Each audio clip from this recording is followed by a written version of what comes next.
Harriet said, "No, you don't. You keep walking." I wanted to turn around and look back at the dark house, but she tugged at my arm fiercely. We walked over the field hand in hand as if we were little girls. I didn't know what the time was, how late we might be. I only knew that this once it didn't really matter. Before we reached the road, Harriet stopped.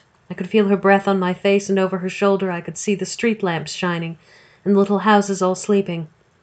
She brought her hand up and I thought she was going to hit me, but she only touched my cheek with her fingers. She said, "Don't cry now."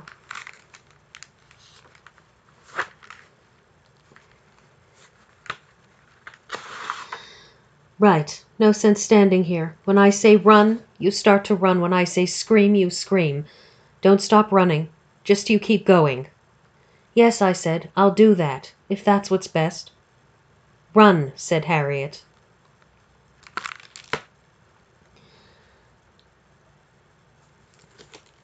Hello, everybody. I'm Gwen Campbell-Mindes, and I'm about to aimlessly chatter about real literature. Books that my dad, who has a PhD in English literature, thinks I should read because reading them improves my understanding of good literature. And we're going to talk about Harriet Said. Harriet Said is a book, it's a post-war book. It's set in the years following the Second World War. And it starts off with you thinking it's going to be one thing, and it's bleak. It's very, very bleak.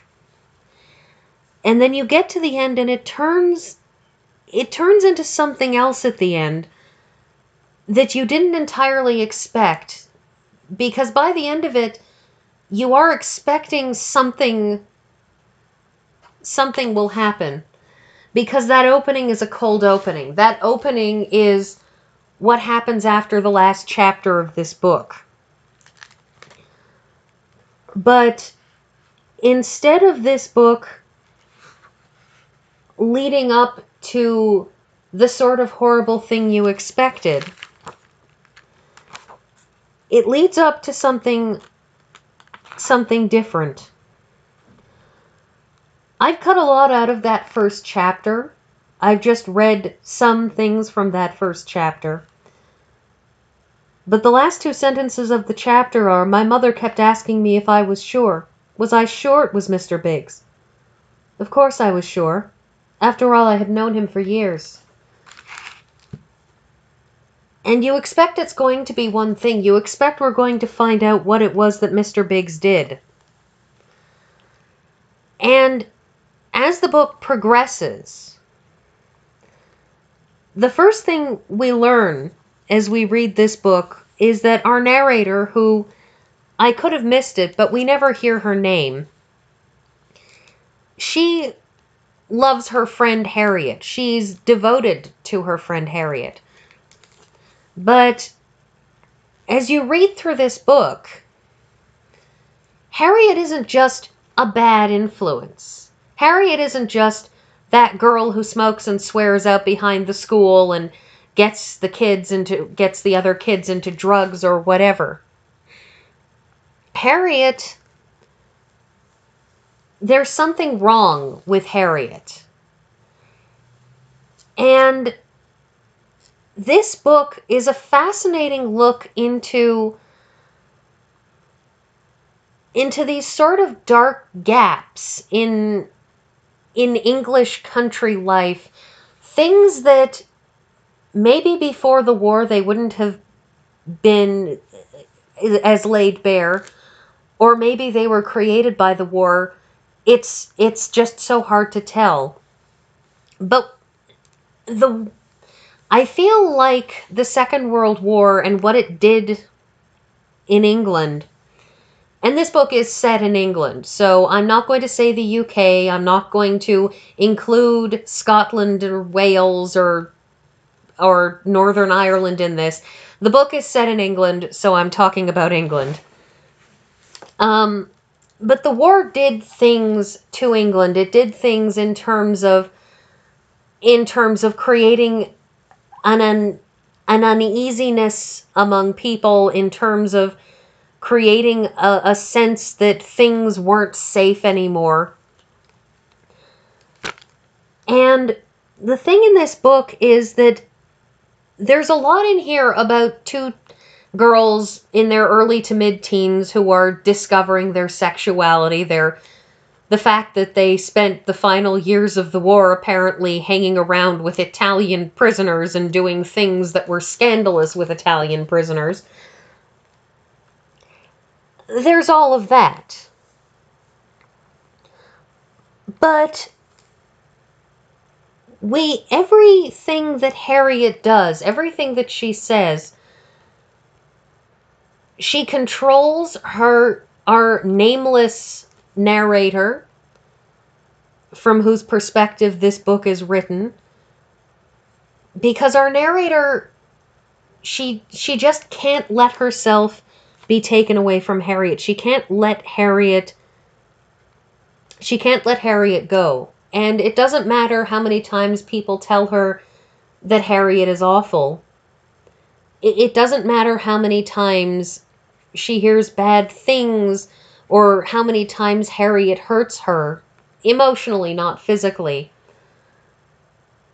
She just keeps on hanging around her, and we read this book and we see Harriet is this manipulative person, is this person who has learned how to use the fact that she's cute and young to manipulate people, has learned how to say the right things to make people accept her, has learned how to twist people and get them to let her do things, let her say things, let her go places. She's learned all of the tricks, and the narrator goes along with it and learns from her. But there's this strange push-pull that comes from the fact that our narrator is aware on some level that things she and Harriet are doing are wrong. And I'm not talking about them sneaking off to make out with Italian prisoners, although they really shouldn't be, because they're both under 15 and Italian prisoners are, mostly over 30. It's not that sort of thing. It's the way that they make fun of people. It's the way that they manipulate other people. It's the way that they encourage other people to behave badly. And throughout this book, there they are, sort of, as the book progresses, the narrator, she thinks that she's fallen in love with Mr. Biggs, who is, as she eventually says in the book, an old man. I don't know if he's genuinely old or just, in his 40s, but he's way too old for a girl of 13 or 14. And the thing is that what she and Harriet do to Mr. Biggs to tease him and taunt him and eventually, in some strange way, push him into having sex with the narrator it's kind of horrible the way they do it. It's horrible the way Harriet manipulates her mother. It's all of these little things. It's not that either of them ever does something like, rip wings off of flies or torture small animals. But it's the way that Harriet seems to view everything as an experiment. The way she seems to view people as things to be toyed with, to be played with, to be looked at and considered. She doesn't have empathy for other people. And as we go through this book, the narrator learns how to not have empathy for other people. And it's a very, very strange and twisted book. This book apparently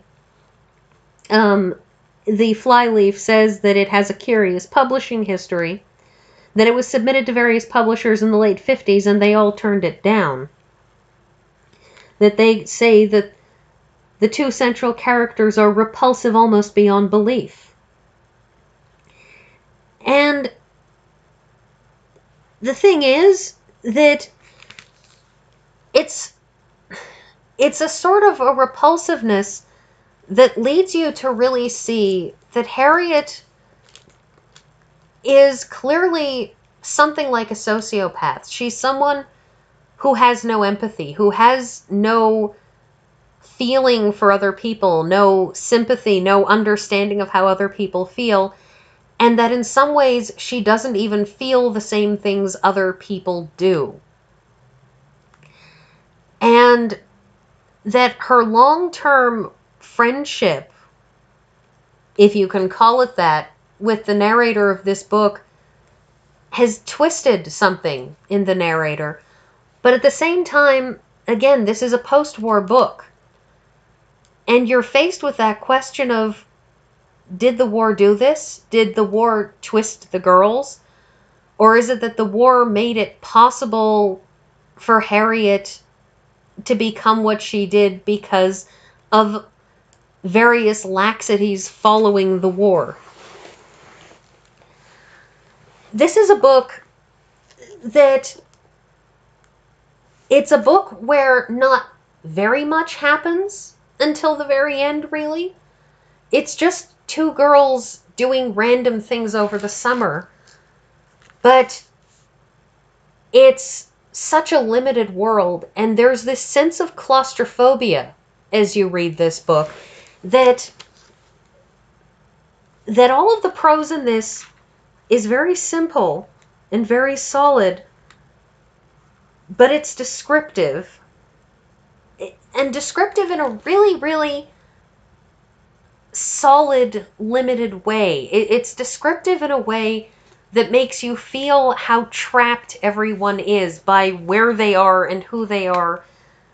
That some of those people are trapped because they're getting old, and as you get older, things become more limited. How one woman is trapped because her husband is mad. How Harriet's family is trapped because her father is in some minor ways abusive or suffering from some sort of post-traumatic stress something.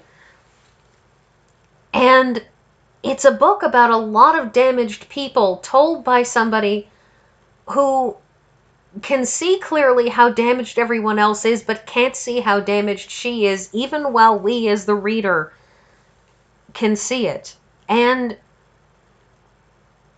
we see in this book that there isn't any wonder left. There isn't joy taken in things. This is a book that is trapped, that it doesn't just have feet of clay, that it's up to its knees in mud, keeping it locked in place. And my father called it dark, and I didn't see what I saw. It was bleak. There was a lot of empty feeling, but it's not until the very last bit that it suddenly turns dark. And I'm going to give away the ending because I'm like that. But in the end, our narrator murders a woman, murders Mr. Big's wife, and it's clear, based on the end of this book and the opening chapter, that Harriet sets her up to frame Mr. Biggs for the murder of his wife. And our narrator feels nothing. And she feels nothing almost in a way that she spent the whole summer working up to feeling nothing. And that emptiness just deeply, deeply characterizes what happens in this book. I don't know that I can recommend it as a fun read or a good read, but it's very, very interesting. And if you want something bleak and dark and claustrophobic and trapped and mildly sociopathic, this is the book.